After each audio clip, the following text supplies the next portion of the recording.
보냈습니까?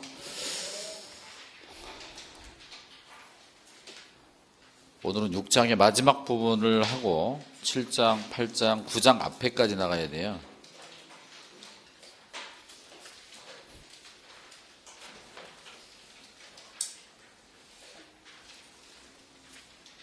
교재는 100페이지.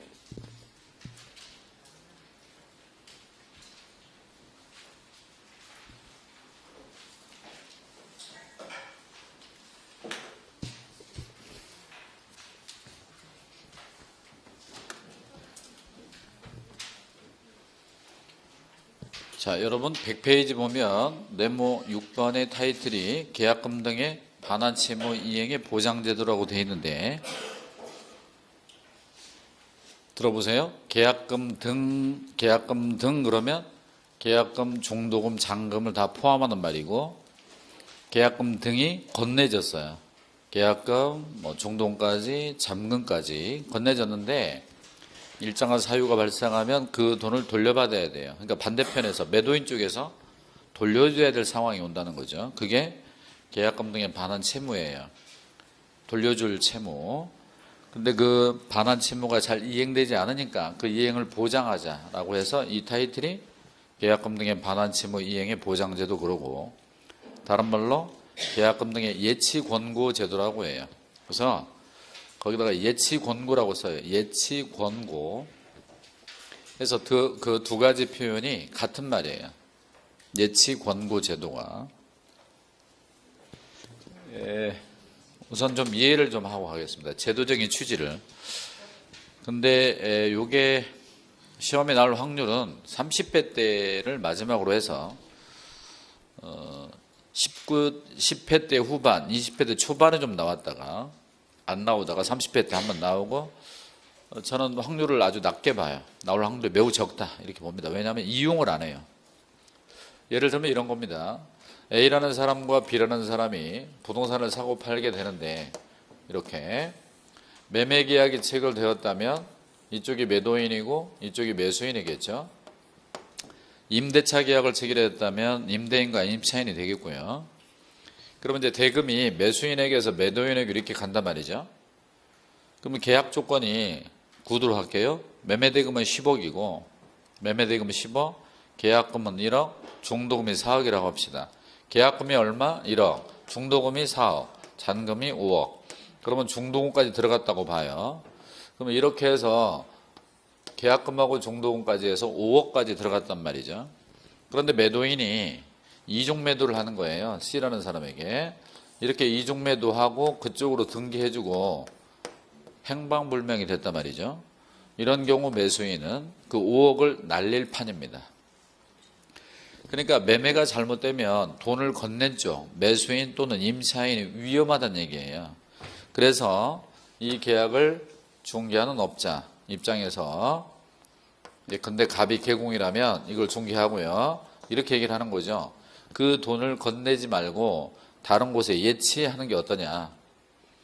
그래서 계약금도 예치해놓고 중도금도 예치해놓고 잔금날 계약금과 중도금은 인출하고 잔금을 준비해서 한 방에 10억을 준비하는 거죠. 그리고 등기부를 다시 보는 거예요. 계약 당시와 지금 현재 등기부상 변화가 있나? 보니까 이중매도도 없고 대출받은 것도 없고, 그러면 이제 10억을 한꺼번에 건네면서 서류 받아서 바로 등기 접수를 하게 되면 대금이 건너간 시점과 등기 시점의 시차가 좁기 때문에 변화의 가능성이 적어서 보다 안전하지 않느냐. 그래서 나온 제도가 계약금 등의 예치 권고인데, 이때 예치 권고는 의무가 아니고 권고할 수 있다 그래요. 권고할 수 있다. 다음, 권고했을 때 매도인이 싫다, 내가 계약금을 받아야 나도 딴 데 가서 집을 사지 않느냐 하고 거절하면 뭐 할 수 없습니다.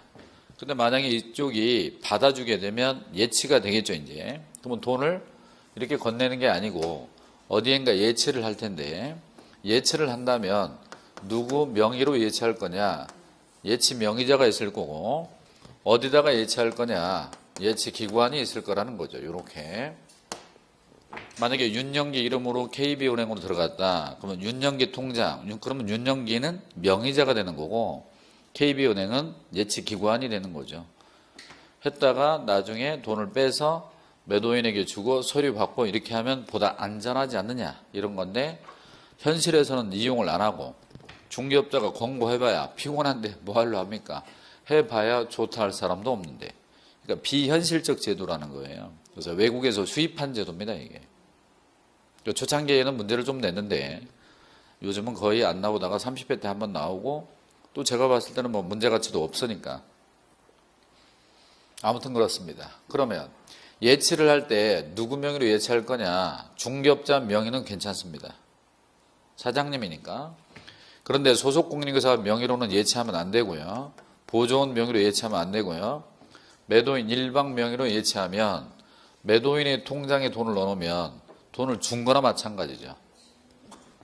매수인 통장으로 돈을 넣어놓으면 돈을 전혀 걸지 않은 거나 마찬가지죠. 그래서 소공이나 보조원이나 매도인 일방, 매수인 일방 명의로 예치하는 건 곤란하다 그 말입니다. 다음으로 예치 명의자가 있다가 제가 책을 보여주는데요. 예치 명의자가 여러 가지가 있습니다. 여러 가지 예치 명의자가 있는데 그 예치 명의자 중에 개업공인인증서가 있어요. 개업공인인증서 명의로 예컨대 금융기관에 예치가 됐다. 얼마가? 5억 원이. 계약금 1억, 중도금 4억, 합의 5억. 그러면 그 5억 원이 안전하지 않잖아요. 만약에 중개업자가 그 돈 빼가지고 중국으로 도망가 버렸다. 그럼 문제가 되니까. 자, 이렇게 예치했을 때, 특히 계공의 이름으로 예치했을 때, 그 계공은 첫째, 자신의 개인 예금과 분리해서 돈을 넣어야 돼요. 따라서 중개사무소에 수입 지출 통장이 있을 거 아닙니까? 중개사무소에 수입 지출 통장에다가 그 5억을 한꺼번에 넣으면 안 돼요. 통장을 분리하라. 이게 분리 관리고요. 거래 당사자의 동의 없이는 그 돈을 인출하지 말란 얘기예요. 함부로. 만약에 중개업자가 분리 관리하지 않고 동의 없이 돈을 인출하고 그러면 중개업자가 법을 위반했잖아요. 그러면 중개업자에게는 업무 정지를 때릴 수가 있어요. 그 다음에 이 5억을 사고 낼 수 있기 때문에 중개업자는 보증을 또 설정해야 됩니다. 잘 들어보세요. 책 보지 말고. 우리가 지난주에 배웠던 보증이라고 하는 건 중개업자가 잘못된 중개로 소비자에게, 의뢰인에게 피해를 줄까 봐, 잘못된 중개로 손해배상 책임을 질까 봐 보증 설정하는데 지금의 보증은 이 돈의 지급 보증이에요. 안전하게 지급할 수 있도록. 그래서 이거는 지급 보증이며 설정의 방법은 셋 중에 하나. 보증보험에 가입하는 거나 공제에 가입하는 거나 공탁을 하는 거나. 자, 지난주에 배운 건 잘못된 중개로 손해가 날까 봐 그래서 업무 보증이라고 그러고 이거는 이 5억의 안전을 위한 지급 보증이라고 봐야 됩니다. 방법은 똑같아요. 보증보험, 공제, 공탁 중에 하나로 하는 거. 다만 설정 금액은 사고 치면 여기서 5억을 물어줘야 되기 때문에 설정 금액을 5억으로 해야 된다 그 얘기입니다. 만약에 이게 예치금이 5억이면 5억짜리 설정해야 되고 예치금이 7억이면 7억짜리 설정해야 되고 예치금이 7천만 원이면 7천만 원짜리 설정해야 됩니다. 그러면 지난주에 배운 업무보증은 2억이나 4억으로 금액이 정해져 있지만 지금의 보증은 이 돈만큼 예치를 하라는 얘기입니다. 보증 설정하라는 얘기예요. 나중에 중개업자가 이 5억 갖고 도망가 버렸다. 여기서 5억을 누구에게? 매수인에게 지급해줘야, 돌려줘야 맞죠. 대신 이 설정을 하려면, 보증 설정을 하려면 설정 요금을 내게 되는데 그 요금이 몇십만 원 들어갈 수 있겠죠. 그러니까 이 짓을 왜 하고 있냐고요. 중개업자가 그 일을 할 리가 없잖아요, 현실에서. 이게 임의적 사항인데, 공고할 수 있다는데. 알아들었어요? 그 다음에 이 매도인 쪽이 있죠? 매도인, 임대인 쪽은 오케이 해서 예치가 됐어요. 근데 갑자기 돈이 필요해. 그러면 이 돈은 어차피 매도인이 가져갈 돈이기 때문에 조기에 돈을 빼갈 수도 있어요. 5억을 미리. 근데 이 사람도 돈을 빼가려면 그 돈 빼갔다가 사고 칠 수 있기 때문에 얘도 보증 설정이 또 필요합니다. 그래서 또 보증기관에 가서 보증 설정을 하고 여기가 이제 금융기관이나 보증보험회사가 있어요. 우리가 보험회사라고 하면 삼성화재, 현대해상 이런 데가 보험회사고 보증보험회사는 하나밖에 없죠. 서울 보증보험회사. 그러니까 거기는 공기업이죠. 거기 가서 보증 설정을 하면 보증서를 줘요. 그러면 이 보증서는 이 사람이 5억을 빼다 쓰고 중국으로 도망갔다면 우리가 5억을 물어주마, 그런 거거든요. 그러면 이 보증서를 예치 명의자에게 교부하고 명의자가 돈을 빼줘요. 그러면 그 돈 갖고 미리 쓰면 되고 잔금날 또 5억 받고 서류 넘겨주면 되죠. 그러면 이제 나중에 이랬다가 사고 났다 그러면 예금 명의자가 그 돈을 빼가지고 매수인에게 돌려주면 되는 거예요. 이런 과정이 담겨 있는데 시험에 나오지도 않을 거 가지고 이거 피곤하게 써먹지도 않는 걸 얘기하려고 그러니까 참 가슴이 답답합니다. 그 다음에 중개업자가 이제 왔다 갔다 교통비 같은 거 썼을 거 아닙니까? 설정 비용도 쓰고. 그러면 그걸 실비로 인정을 해줘요. 계약금 등의 반환채무 이행에 보장에 소요되는 실비.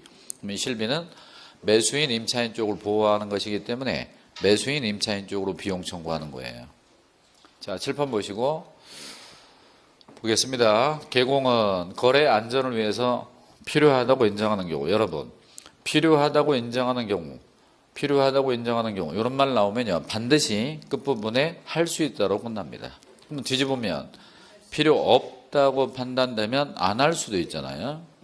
계약이 이행이 완료될 때까지, 그러니까 등기가 넘어올 때까지 계약금 등 하나, 둘, 세 가지를 모두 통칭하여 계약금 등이라고 하고, 대통령령이 정하는 자의 명의로 예금 명의자, 그리고 금융기관, 공제사업, 신탁업자 등 그랬습니다. 하나, 둘, 세 가지 등에 예치하도록. 그러니까 예치기관은 세 가지만 있는 게 아니고 등자가 있기 때문에 더 있을 수 있다는 거예요. 그쪽으로 예치하도록 권고할 수 있다. 예치 명의자와 예치 기관입니다. 보죠. 예치 명의자는 이렇게 돼요. 개공은 신체 보전. 여러분 그 100페이지에 아래쪽에 박스가 있는데 그거하고 이거하고 순서가 좀 달라요. 그래서 그 판소노트를 구입하신 분들은 판소노트에 이렇게 돼 있죠. 그 책 구입하신 분들 있죠? 거기에는 이 순서로 되어 있습니다. 그러니까 요약집을 가지고 있는 분들은 이 순서를 한번 써주세요. 개공은 신체 보전. 그래서 개공의 이름으로 예치할 수 있고요. 공제사업자 협회죠. 그리고 은행 명의로, 신탁업자 명의로, 채식관서 명의로, 보험회사 명의로, 전문회사, 계약 이행대행 전문회사. 여러분 혹시 부동산 학개론 시간에, 부동산학 시간에 에스크로우 제도라고 들어봤어요? 에스크로우 제도하고 관련된 거예요, 이게. 자, 그러면 예치기관은, 여기 봐요. 예치기관은 개공은 신체 보전해서 7개가 있는데, 7개만 있어요? 더 있을 수 있어요? 7개만 있습니다. 딱 7개만 있잖아요. 근데 예치기관은 세 가지, 금, 공, 신, 금융기관, 공제사업자, 신탁업자 등자가 있잖아요. 그러면 예치기관은 세 가지만 있어요? 더 있을 수 있어요? 더 있을 수 있죠. 그러면 이쪽에 채신관서 일이 올 수 있잖아요. 보험회사도 일이 올 수 있잖아요. 여러분 혹시 자본시장 통합법이란 말 들어봤나요? 법의 이름 중에 자본시장 통합법이 있는데 이 법의 원래 이름이 자본시장과 금융투자업에 관한 법률이 있어요.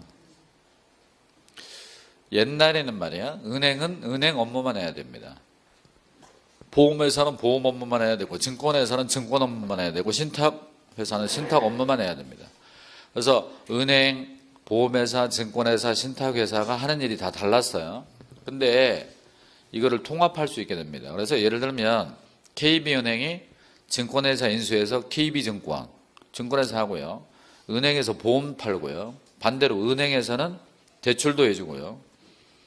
그렇습니다. 심지어 우체국도 예금하고요. 옛날에 우체국은 편지만 배달했잖아요. 소포 배달하고.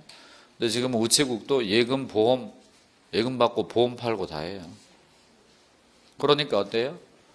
채신관서에 돈을 넣어놔도 되잖아요. 보험회사에 돈을 넣어놔도 되잖아요. 보험회사 대출도 해주는데. 따라서 금융기관, 공제사업자, 신탁업자 등 그러면 채신관서, 보험회사도 올 수 있어요. 그리고 보증서 발행기간은 딱 두 가지밖에 없습니다. 금보, 금융기관과 보증보험회사.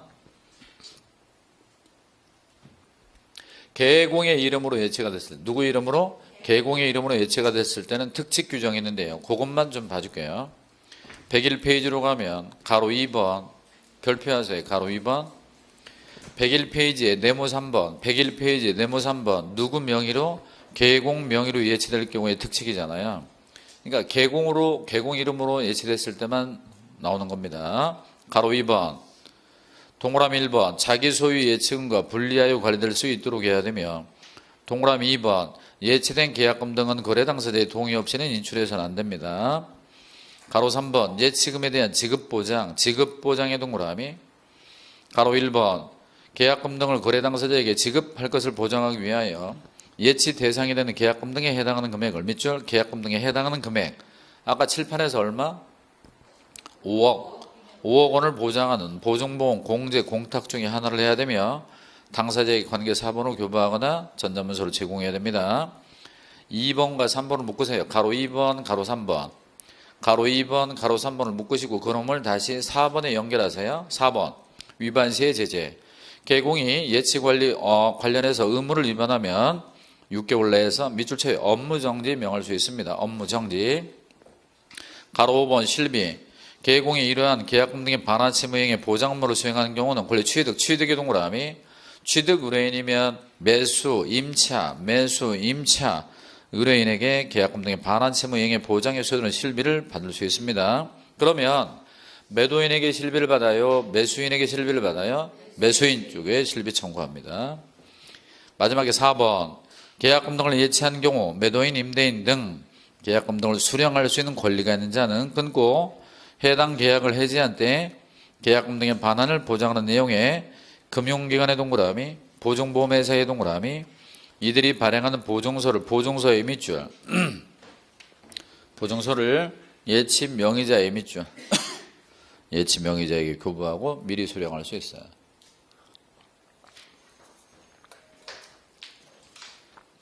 최근 됐어요, 거기까지.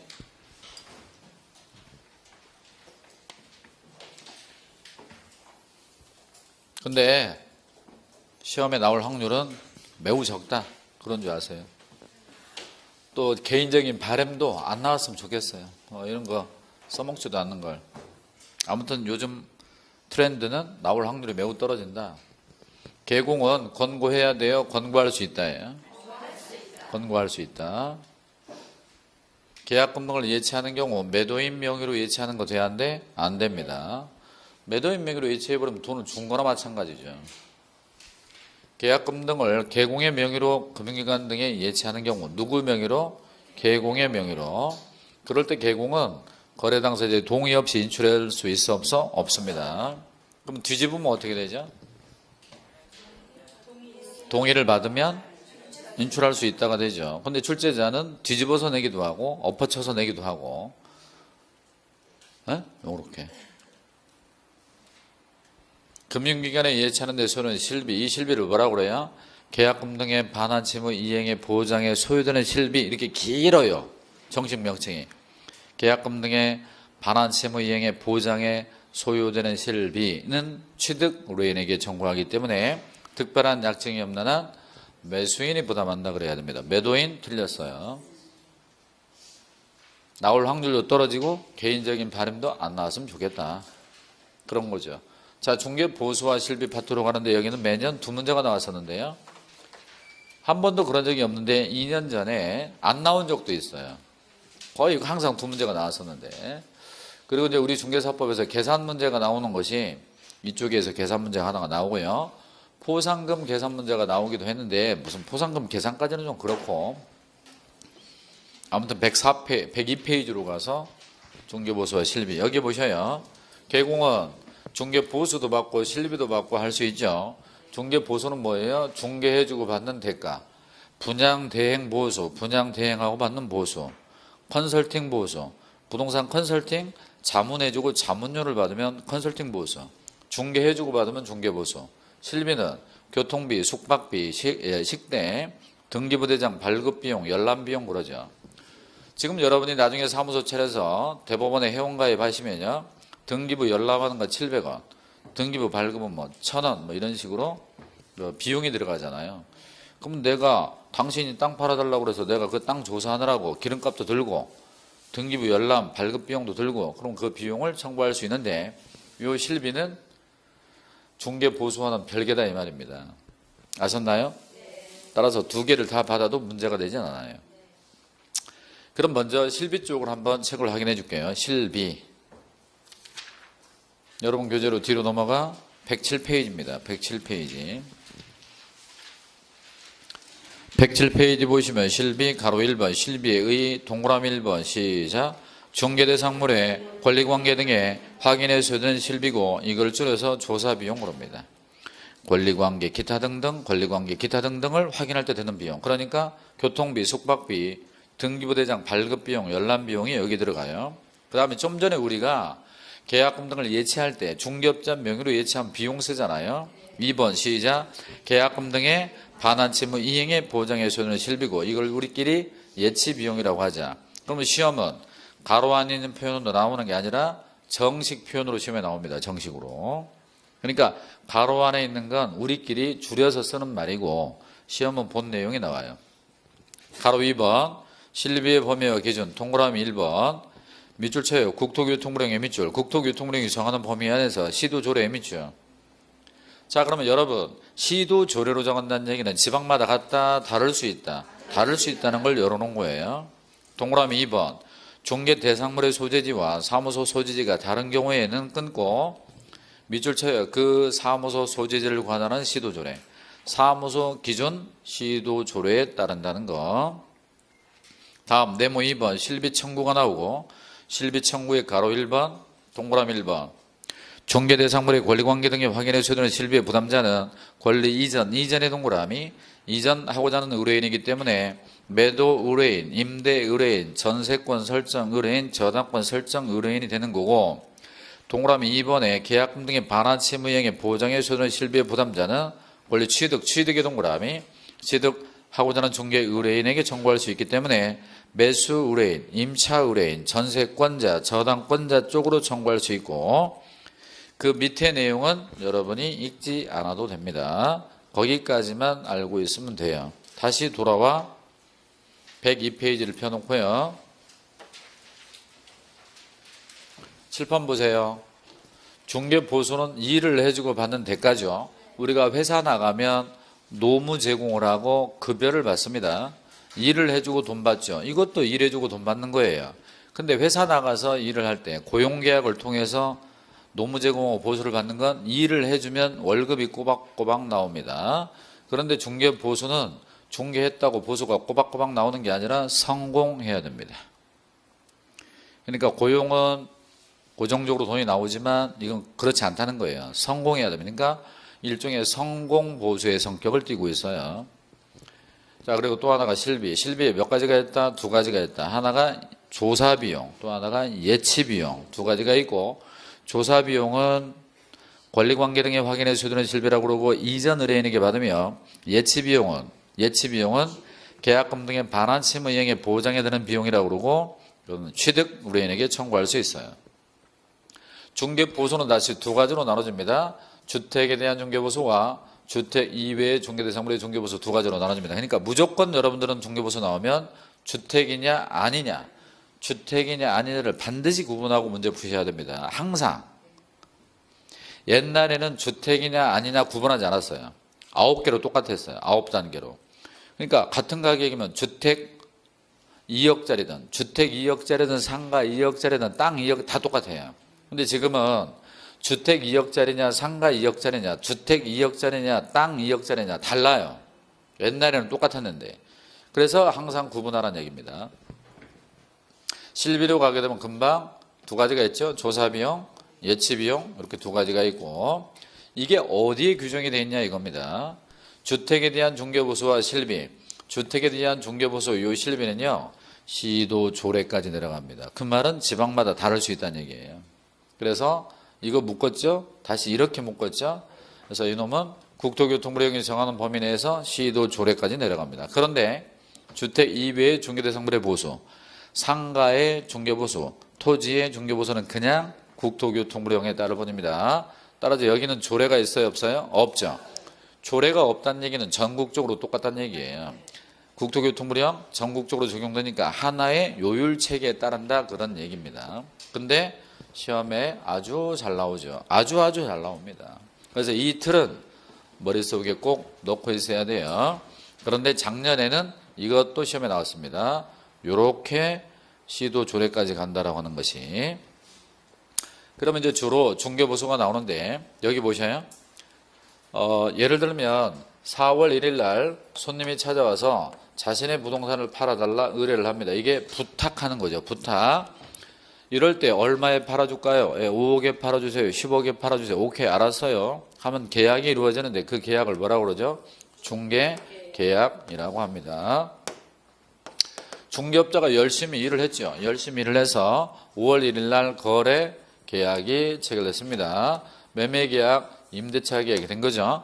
그러면 여기서 뭐가 이루어진 거예요? 중개가 완성이 됐다 이렇게 얘기를 하고 7월 1일 날 계약을 완전히 이행키로 하죠. 그러면 계약을 이행한다는 얘기는 잔금 치르고 등기에 필요한 서류를 교부하고 그랬잖아요. 그러니까 계약 이행시 또는 잔금 지불 시 이렇게 부를 수가 있어요.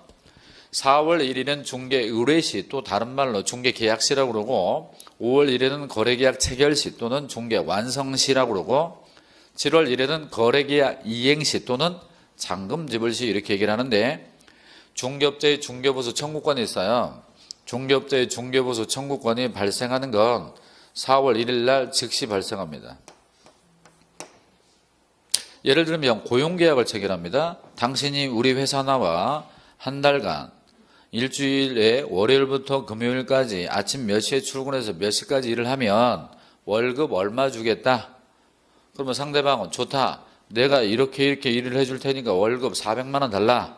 그래서 계약이 이루어졌다면 바로 회사 측은 노무 제공 청구권이 발생합니다. 노동력을 제공해달라 할 수 있고요. 반대쪽은 급여를 청구할 수 있게 됩니다. 그러면 그 청구권은 고용계약이 체결되자마자 일단 발생하는 거예요. 고용계약이 체결되자마자 노무제공 청구권, 급여 청구권이 발생합니다. 그래서 약속대로 회사 나와 일을 해달라고 할 수 있는 거예요. 그리고 그 직원은 일을 마치고 돈을 달라 할 수 있는 거죠. 그러면 일해주면 돈 줄게, 중개해주면 돈 줄게. 계약이 됐잖아요. 중개계약을 통해서 보수 청구권이 즉시 발생합니다. 언제 발생한다고? 중개계약 시에 발생합니다. 그러면 중개계약 시에 중개보수 청구권이 발생을 하는데 이 청구권은 보수에 관한 특약, 보수에 관한 특약을 해야 발생해요? 특약하지 않아도 발생해요? 안 해도 발생하죠. 따라서 여러분들이 중개사무소에 가서 집 팔아달라고 그럴 때 돈 얼마 주겠다 얘기 안 해도 나중에 거래가 되면 중개보수 줘야 돼요. 왜냐? 이 사람이 상인이기 때문에 그래요. 장사하는 사람이기 때문에. 따라서 변호사 사무소에, 법무사 사무소에, 세무사 사무소에, 중개사 사무소에 일을 맡기면 돈 얘기를 하지 않아도 보수를 줘야 돼요. 근데 친구에게 도와달라고 그러면 돈 안 줘도 돼요. 친구지간에. 그러니까 민법의 위임은 무상을 원칙으로 하기 때문에 그런 겁니다. 따라서 친구지간에는 돈 얘기를 미리 해야 돼요. 안 그런가? 선배가 후배에게 너 맥주 좀 가서 사와라. 그게 급여가 있습니까? 없죠. 그냥 심부름 해주는 거예요. 맥주값만 주면 되지. 심부름 했다고 10,000원 주는 건 주고 싶은 사람 마음이지. 정해져 있는 돈이 없잖아요. 아무튼 그 다음에 중개가 완성된 이후에 청구권을 행사할 수 있게 되는 거예요. 따라서 돈을 달라라고 하는 건 5월 1일 이후에, 청구권이 생기는 건 4월 1일 날 그런 거예요. 근데 이쪽은 거의 시험에 안 나옵니다. 그러면 시험이 뭐가 나오냐? 이게 나오는 거죠. 자, 개공의 중개보수 청구권이 여기서 발생했잖아요. 그럼 이 청구권이 이때 이후로 행사가 되는데 문제는 거래계약이 이행되기 전에 계약이 깨져버린 거죠. 그러니까 7월 1일 날 계약이 이행돼야 되는데 그 계약이 이행되지 못하고 깨졌다. 뭐예요? 매매계약이 파기됐다 이 말입니다. 파기됐다는 건 무효로 되거나 취소가 되거나 해제가 되거나 그런 거고, 이럴 때는 누구 잘못이냐? 개공의 잘못이면 청구권이 소멸하고 의뢰인의 사정이면 청구권이 살아있고 그런 거죠. 따라서 누구의 잘못이냐? 개공의 잘못이냐? 의뢰인의 잘못이냐? 이것만 따지면 되는 거예요. 아셨나요? 어렵게 할 거 없습니다. 중개업자가 열심히 노력해서 매매 계약을 체결했더니 매도인이 원래 해외 이민 가려고 팔려고 그랬는데 이민 가는 걸 접었어요. 그래서 매도인이 매수인 연락처가 있으니까 매수인에게 전화해가지고 나 이민 못 가게 됐는데 없던 일로 하자. 그러니까 위약금 그런 거 없이 그냥 깨끗하게 계약금 돌려줄게. 응? 없던 걸로 하자. 근데 매수인도 마침 그 계약하고 나서 막 집값이 떨어지는 거야. 아이 뭐 고점 잡은 것 같은데 뭐 잘 됐네. 그러니까 매수인도 좋다. 매도인도 좋다. 이렇게 된 거예요. 그럼 뭐 중개업자 뭐냐고. 그동안 일한 거. 따라서 지네끼리 합의해서 계약을 깼으면 중개보수 줘야 되는 거예요. 그런데 현실은 꽤 어렵죠. 그럼 어때요? 이런 걸 법적으로는 가능하고 현실적으로 곤란하다. 그런데 시험은 법적으로 푸는 거예요. 현실로 푸는 게 아니고. 아셨나요? 또 안 주면 또 소송해야 되고 소송하면 동네방네 소문나고 뭐 저 싸가지 없다 막 그러면서 피곤하고 막 그런 거지. 근데 받을 수는 있다 그 얘기입니다. 아시겠죠? 자, 여러분 교재로 저 밑으로 갑니다. 102페이지 맨 밑에 가로 4번 청구권의 소멸 여부. 동그라미 1번 청구권의 소멸 기억번 중개완성 이후에 끊고 중개완성 몇 월 며칠 5월 1일 이후에 당사자 간 거래계약이 미줄체역 개공의 고의과실 개공의 고의나 과실로 무효 취소 해제가 된 경우는 청구권을 소멸합니다. 여러분 여기 보세요. 무효는 어디서 나오죠? 비니니 표시 뭐 통정허위 표시 그런 거 나오잖아요. 의사능력이 없을 때 4살짜리 애가 뭔 계약을 했다. 의사능력 자체가 없잖아요. 정신병자가 계약을 했다. 의사능력이 없잖아요. 그런 건 무효예요. 비진입 표시, 통정허위 표시 이런 게 무효가 될 수 있는 거고. 그 다음 취소가 뭐가 나오죠? 제한능력자 행위가 취소고 차고, 사기, 강박 이런 게 취소죠. 다만 제한능력자의 취소는 선의의 제3자에게도 대항할 수 있는 것이고 차고, 사기, 강박에 의한 취소는 악의의 제3자에게만 대항할 수 있고 선의의 제3자에게는 대항할 수 없죠. 알아들었는지 모르겠어요. 그냥 한번 떠들어 봤습니다. 근데 여러분들이 이 중개사 공부하기 전에 이런 말은 들어보지도 못했을걸요? 그렇죠? 선의의 제3자, 악의의 제3자 대항할 수 있다 없다 이게 뭔 말인지 알아듣겠습니까? 공부 안 한 사람들은. 동그라미 2번 거래계약이 성립된 후에 밑줄 쳐요. 개공의 고의과실 없이 밑줄 쳐요. 중개 의뢰인의 사정으로 의뢰인 간 사정으로 계약이 무효 취소 해제가 된 경우는 청구권은 소멸하지 않습니다. 살아있는 거죠. 해제는 어디서 나와요? 계약에서 나오는 게 계약에서. 그리고 무효 취소는 의사표시 쪽에서 나오는 거고. 103페이지로 가면 중개보수의 범위가 있습니다. 책을 한번 보죠. 가로 1번 현행법은 주택의 밑줄, 주택 이외의 중개대상물의 밑줄. 제가 이거를 주택과 비주택 그래요. 주택과 비주택으로 이원화해서 서로 다른 기준을 적용한다. 동그라미 2번 중개대상물인 건축물 중에 끊고 밑줄 쳐요. 주택의 면적이 2분의 1 이상. 주택의 면적이 2분의 1 이상인 경우는 주택으로 분류하고 주택의 면적이 2분의 1 미만이면 주택 외의 중개대상물을 분류합니다. 여기 보세요. 그러니까 어떤 건물이 복합용도예요. 하나의 건물이 주거용과 비주거용으로 같이 사용되면 예컨대 총 면적이 300제곱미터예요. 300제곱미터인데 주거용의 면적이 200제곱미터고 비주거용이 100이에요. 200대 100. 그럼 뭘로 봐? 전체를 주택으로 봐야 되고 주거용의 면적이 100제곱미터고 비주거용의 면적이 200제곱미터면 건물 전체를 비주택으로 봐야 됩니다. 근데 여러분이 중개 보수를 받을 때는 주택이 좋아? 비주택이 좋아? 비주택이 훨씬 요율이 높아요. 예컨대 주택 전세 2억, 주택 전세 2억은 중개보수가 60만 원입니다. 상가 전세 2억은요 180이에요. 3배 차이 납니다. 주택 전세 2억은 60만 원, 상가 전세 2억은 0.9% 180만 원이라고요. 아셨어요? 그럼 면적이 똑같아.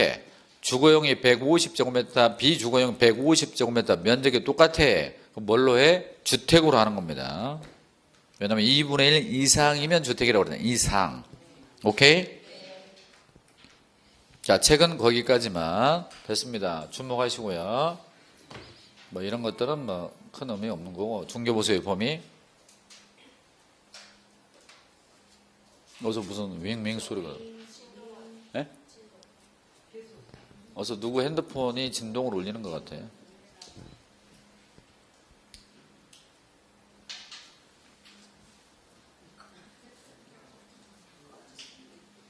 그 뭐죠? 여러분이 수업 들을 때 핸드폰 모드는 무음 모드로 하셔야 되고요. 급한 연락이 필요하다든가 하는 분들은 뒤쪽에 앉아서 진동으로 해서 빨리 나가서 전화 받으시고 그러면 돼요. 급한 일이 있으면. 아셨어요? 꼭 무음 처리하시는 게 좋겠습니다. 주목하시고요. 왼쪽이 지금 주택이잖아요. 주택은 국토교통부령이 정하는 범위 안에서 시도 조례 정합니다. 그런데 국토교통부령에 가면 매매 교환의 경우는 최고가 0.7, 이거 색깔 바꿔야 되겠다. 임대차의 경우는 0.6 이렇게 됩니다. 그리고 시도 조례로 내려갈 수 있어요. 그러면 시도 조례의 범위 내에서 합의해서 결정하는데 시도 조례상의 내용이 다를 수 있다. 실제로는 다르진 않은데 다를 수 있다. 그래서 어떤 조례로 적용할 거냐? 사무소 소재지와 물건 소재지가 서로 다르면 사무소 기준이에요. 서울시 강서구 화곡동에 사무소를 두고 경기도 성남시 분당구에 주택을 중개하면 어디 조례? 서울시 조례입니다. 강서구가 아니에요. 시도잖아. 시도. 반대로 경기도 성남시 분당구, 경기도 성남시 분당구에 사무소를 두고 이곳 서울시 강서구 화곡동에 있는 주택을 중개했다면 어디 조례? 경기도 조례. 경기도 조례. 시도니까 도 경기도 조례. 언제쯤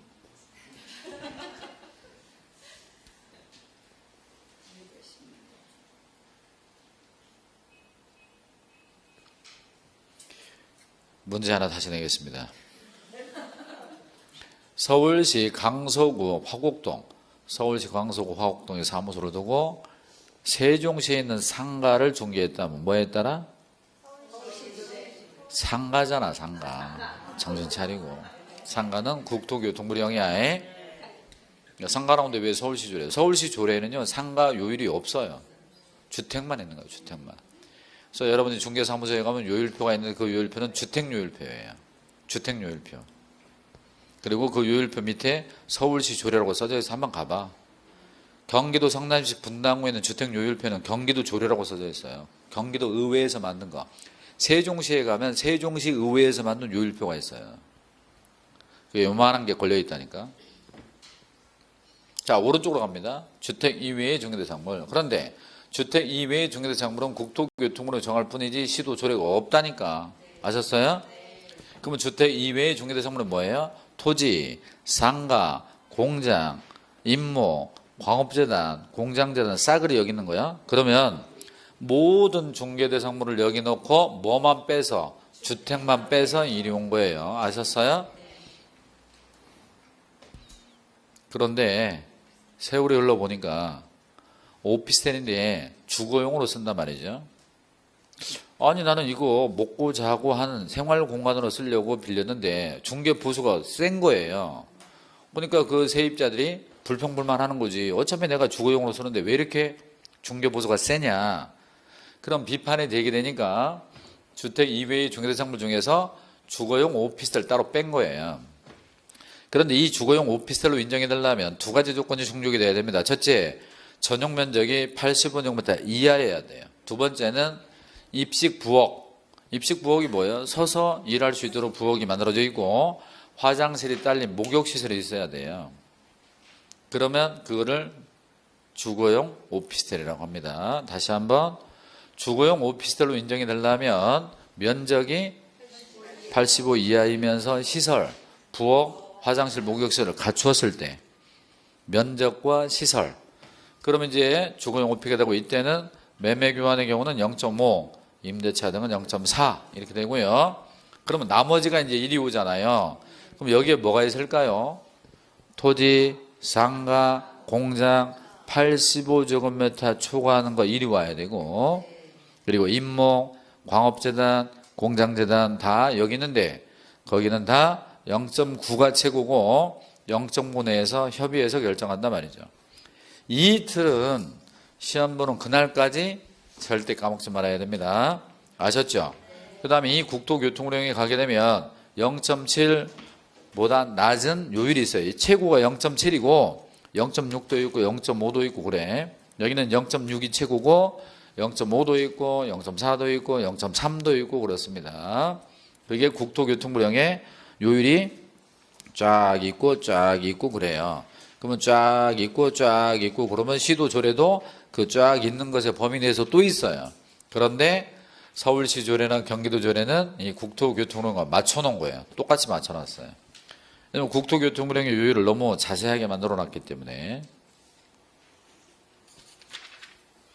교재는 104페이지로 가면 104페이지 박스가 나오는데 그 박스가 매매교환과 임대차 등의 요율인데 15억 이상을 봐야 매매가 15억 이상을 보게 되면 1000분의 7, 0.7이 최고고요. 임대차는 15억 이상을 보면 1000분의 6, 0.6이 최고죠. 그래서 여러분이 이 요율을 다 외우라고 할 수는 없으니까 최고 요율 얼마? 0.7. 임대차 등은 최고 0.6, 0.7, 0.6 이건 외워야 된다고. 여기 보셔. 그러면 여러분이 이 표에서 외울 요율이 5개죠.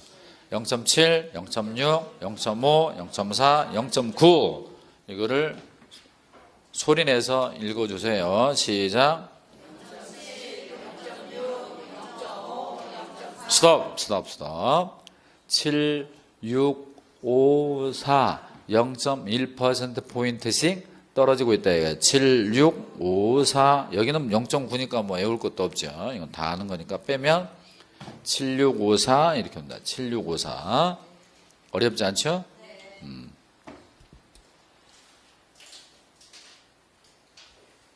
동그라미 3번 시도조례 동그라미 기억번 시작. 중개대상물의 소재지와 중개사무소의 소재지가 다른 경우는 중개사무소 소재지를 관하는 시도조례에서 정한 기준에 따라 보수를 받습니다. 아까 다 한 거고 여기 보세요. 서울시 강서구 화곡동에 본사 주된 사무소를 두고 있는 법인이 세종시에 분사무소를 뒀어요. 근데 세종시 분사무소에서 대전광역시 주택을 중개한 거지. 그럼 어느 조례에 따라요? 분사무소 조례, 세종시 조례에 따라서 주택중개보수를 받는 겁니다. 동그라미 니은번 분사무소 동그라미 법인의 분사무소에서 중개행위로 거래계약을 체결시킨 경우는 밑줄 분사무소 소재지에 관할 시도 조례에 따릅니다. 여기 보셔요. 본사가 어디 있다고? 서울시 어디?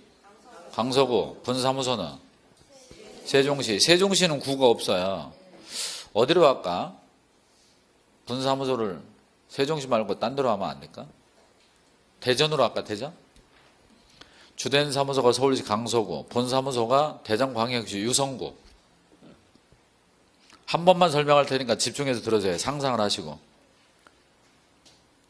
서울시 강서구에 주된 사무소를 두고 있는 법인이 대전광역시 유성구에 분사무소 설치한다면 설치 신고 강서구청장에 해야 된다. 그 분사무소를 이전했을 때 강서구청장에 신고해야 된다.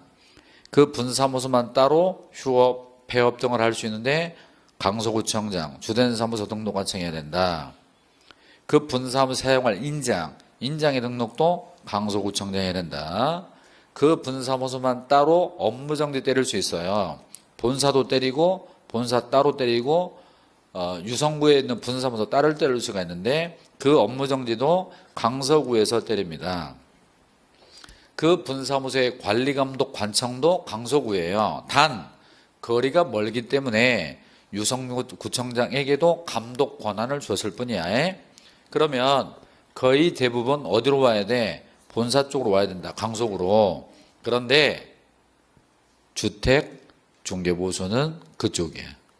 그래서 대전광역시 유성구에 사무소를 두고 반대로 세종시에 있는 주택을 중개했다면 어디 조례에 따라야 돼? 응? 누가 또 유성구라고 그래. 유성구라고 하지 말고 대전광역시 조례에 따라 중개보수 받는 거예요. 에? 대답 좀 해요. 그래서 분사무소가 나오면 대부분 어디로 온다고? 본사, 주된 사무소 쪽으로 와야 돼요. 그런데 주택중개보수는 그쪽 조례라고요. 그쪽 조례라고.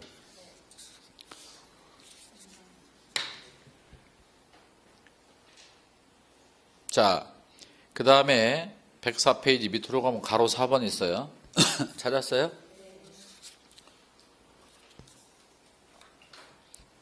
여러분, 상가분양 대행보수는 중개업이 아니죠? 상가분양. 분양대행은 중개업 아니잖아요. 그러니까 중개보수 규정에 적용이 없습니다. 따라서 가로 4번 법인의 겸업인 부동산 컨설팅의 밑줄 주택상가의 분양대행의 밑줄 이건 중개보수의 규정에 적용이 없으니까 특별한 규정이 없는 한 당사자가 약정에 의할 거예요.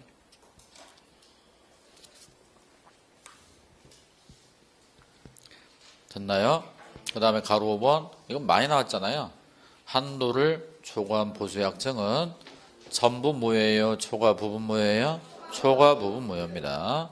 법정 중개보수가 900만 원인데 2천만 원 받기로 하면 얼마가 무효예요?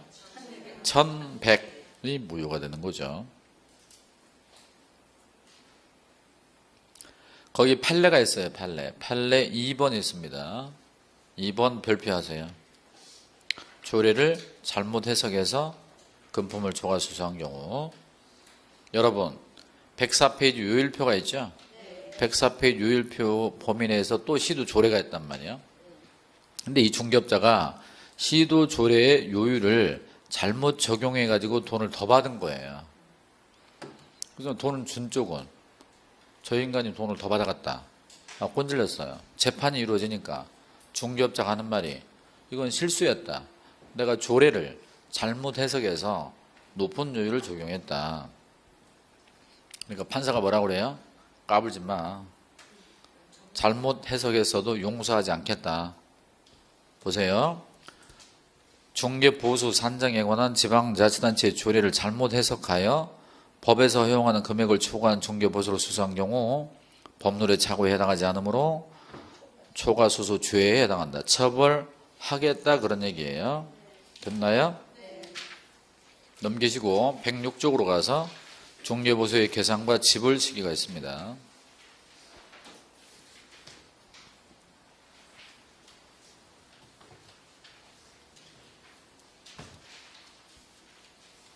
주목하시고요. 중개보수는요. 먼저 거래 금액이 나와야 돼요. 10억 뭐 이런 식으로 5억 이런 식으로 그 금액에다가 해당 요율을 찾아 곱하시면 돼요. 제가 수업할 때 주택은 왼쪽, 비주택은 오른쪽, 주거용 오피스텔은 가운데 이렇게 하시면 돼요. 왼쪽이 뭐라고? 주택, 오른쪽은 비주택. 그것도 주거용 오피스텔은 가운데, 중앙에 있다 이렇게 보시면 돼요. 왼쪽, 오른쪽, 중앙 이렇게. 해당 요율을 찾아서 곱하시면 산출액이 나오고 산출액이 있고 한도액이 또 있을 수가 있어요. 잠깐 보여줄게요. 104페이지를 잠깐 보시면 104페이지 도표가 있어요. 104페이지 도표를 보시면 오른쪽에 한도액이 4군데가 있죠. 매매 쪽에 25만원, 80만원 있고 임대차 등 쪽에 20만원, 30만원 2군데 있잖아요. 요거를 한도액이라고 그러는데 비교해서 높은 걸로 해, 낮은 금액으로 해, 낮은 금액, 적은 금액으로 합니다. 적은 금액. 작은 금액이 맞아요? 적은 금액이 맞아요? 적은 금액이라고 해야죠. 양을 표현할 때는 적다. 오케이? 양을 표현할 때는 적다. 사이즈를 표현할 때 키가 크다 작다 할 때는 키가 작다 이렇게 하는 거고. 제 말이 맞나요? 비교해서 낮은 걸로 합니다. 먼저 매매부터 하면요. 매매는 매매 대금으로 하면 돼요. 이건 뭐 어렵지 않잖아요. 그런데 분양권 전매가 있단 말이지. 분양권 전매. 분양권 전매는 기납입액과 프리미엄이에요. 한번 해보겠습니다. 삼성물산이 있어요. 삼성물산. 삼성물산으로부터 아파트를 분양받았어요. A가. 삼성 레미안 아파트. 현대산업개발은 뭔가요? 아이파크. 대우건설은 프로지요? 뭐 이런 식으로 아파트 브랜드가 있죠. 아파트 브랜드가 뭔 소용입니까? 콘크리트 시멘트 밭 해놓은 거에다가 무슨 브랜드만 프로지요, 자이 막 그런다고 해서 뭐 아름다워집니까?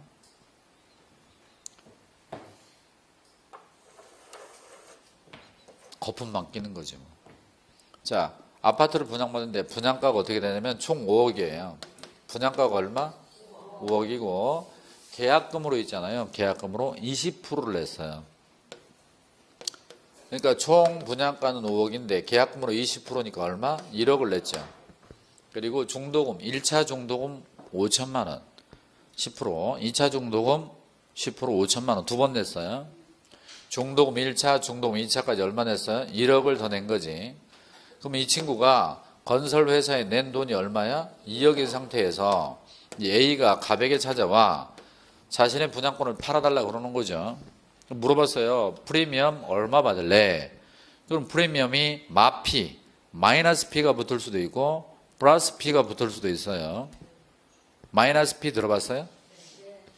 미분양 나고 찾는 사람 없으면 손해보고 던지는 거죠. 가격이 오를 수도 있고 내릴 수도 있잖아요. 분양받은 시점 이후로 오르면 플러스 P가 붙는 거고 분양계약 이후로 가격이 떨어지면 마이너스 P가 붙는 거죠.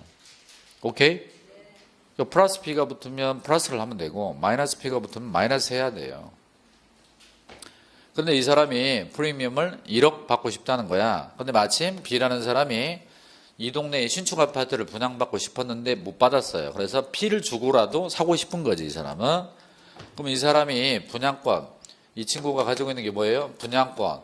그 분양권을 거래할 때 얼마를 받죠? 3억을 받습니다. 무슨 얘기냐면 건설사에 낸 돈 2억.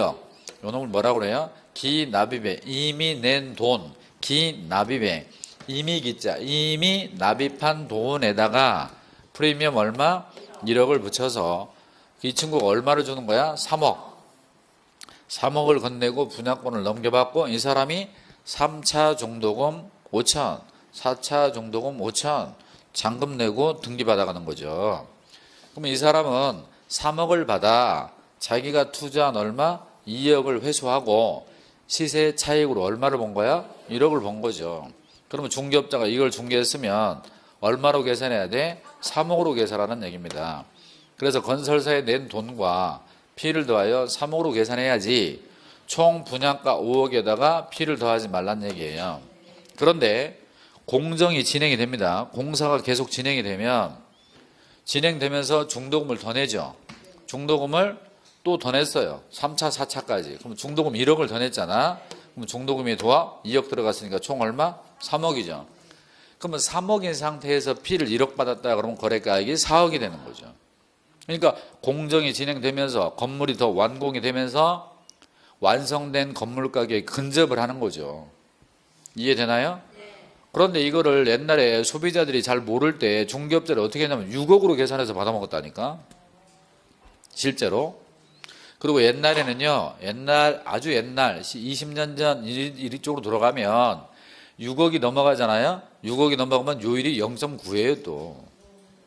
그러니까 그때 당시 5억 얼마에 분양받아가지고 P 1억만 넘어가잖아? 그러면 6억 얼마 또는 7억 같이 해야 되잖아요. 69, 54, 79, 63 해서 거의 막 600만 원 정도 중개보수 줘야 돼.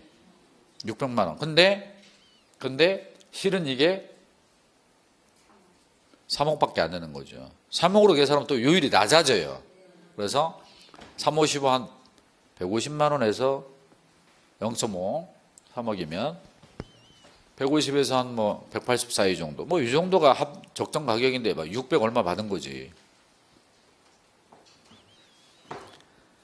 그러니까 지금으로부터 한 17년 뭐 20년 전 그즈음에 제가 인천에서 강의하는데 수강생이 이렇게 해서 돈을 줬나 봐요. 근데 이제 중개사 공부하러 와가지고 제 강의를 듣고 그런 거야? 나 중개보수 너무 많이 줬는데? 그래서 또 쉬는 시간에 또 나한테 왔어요. 또 확인을 하려고, 확실히 하려고. 그래서 와서 제가 전에 그렇게 돈 준 적이 있는데 선생님 강의 내용이 맞냐? 그래서 맞다. 그럼 어떻게 하면 되냐? 가서 돌려달라고 그래라. 안 돌려주면 신고하겠다. 이렇게 가서 해결하라고 코치를 했어요. 근데 그 다음부터 안 나오는 거예요, 학원에. 내가 속으로 밥 사기 싫어서 안 나오나? 아무튼 횡재했다고 그래서 에이 학원이고 뭐고 중개보수 돌려받았으니까.